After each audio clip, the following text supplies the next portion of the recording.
తెలంగాణలో ఫిరాయింపు ఎమ్మెల్యేల విషయంలో స్పీకర్ కీలక తీర్పిచ్చారు. అసలు ఈ ఎమ్మెల్యేల విషయంలో బీఆర్ఎస్ ఎలాంటి ఫిర్యాదు చేసింది?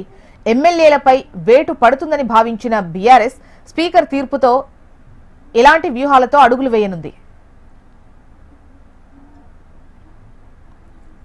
గత కొంతకాలంగా తెలంగాణలో ఫిరాయింపు ఎమ్మెల్యేల విషయంపై చర్చ జరుగుతోంది.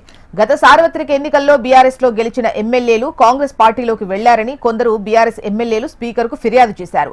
ఇలా పార్టీ మారిన ఎమ్మెల్యేల శాసనసభ్యత్వం రద్దయ్యేలా నిర్ణయం తీసుకోవాలని కంప్లైంట్ చేశారు. పార్టీ మారినట్టుగా తమ దగ్గర ఆధారాలు కూడా ఉన్నాయని స్పీకర్ కార్యాలయంలో సమర్పించారు. 2023 ఎన్నికల్లో బీఆర్ఎస్ పార్టీ బీఫామ్ మీద గెలిచి కాంగ్రెస్ పార్టీలోకి వెళ్లారు అనే ప్రధాన ఆరోపణతో గత కొంతకాలంగా పోరాటం చేస్తున్నారు బీఆర్ఎస్ ఎమ్మెల్యేలు. ఈ విషయంలో సుప్రీంకోర్టు వరకు కూడా వెళ్లారు. అయితే ఇలా పార్టీ మారిన ఎమ్మెల్యేలను స్పీకర్ పిలిచి విచారించారు.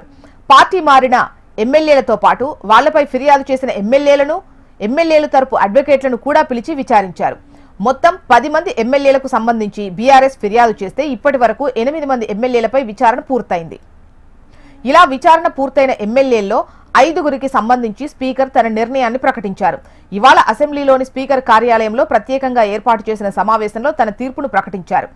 పార్టీ మారారు అంటూ ఎమ్మెల్యేలపై ఫిర్యాదు చేసిన బీఆర్ఎస్ ఎమ్మెల్యేలను పిలిచి వారి సమక్షంలోనే తీర్పిచ్చారు. తీర్పు ప్రకారం బీఆర్ఎస్ పార్టీ మారిన ఎమ్మెల్యేల విషయంలో సరైన ఆధారాలు లేవని స్పీకర్ తీర్పులో స్పష్టం చేశారు.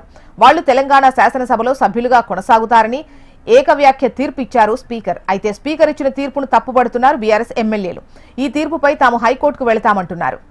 ఇప్పటికే ఈ ఎమ్మెల్యేల అనర్హత విషయంలో సుప్రీంకోర్టులో కేసు కొనసాగుతోంది. ఆ కేసు అలా కొనసాగుతుండగానే ఇప్పుడు తాజాగా స్పీకర్ ఇచ్చిన తీర్పును తప్పుపడుతూ హైకోర్టులో పిటిషన్ వేస్తామంటోంది బీఆర్ఎస్.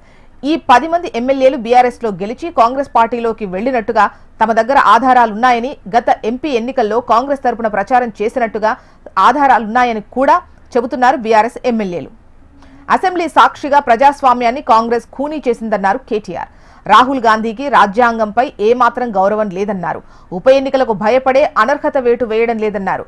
ప్రజాక్షేత్రంలో ఫిరాయింపు ఎమ్మెల్యేలు ఎప్పుడో అనర్హులన్నారు.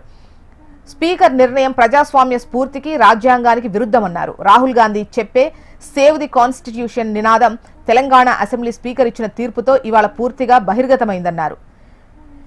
సేవ్ ది కాన్స్టిట్యూషన్ నినాదం మాటలకే పరిమితమై ఆచరణలో రాజ్యాంగాన్ని తుంగలో తొక్కుతున్న కాంగ్రెస్ ప్రభుత్వ వైఖరిని ప్రజలు గమనిస్తున్నారన్నారు హరీష్ రావు.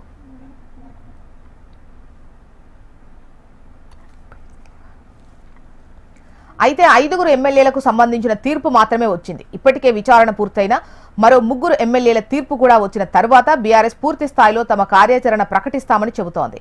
తమకు ప్రతికూలంగా వచ్చిన తీర్పుపై ఖచ్చితంగా న్యాయ పోరాటం చేస్తామంటున్న బీఆర్ఎస్ ఇంకా ఏం చేస్తుందో వేచి చూడాలి.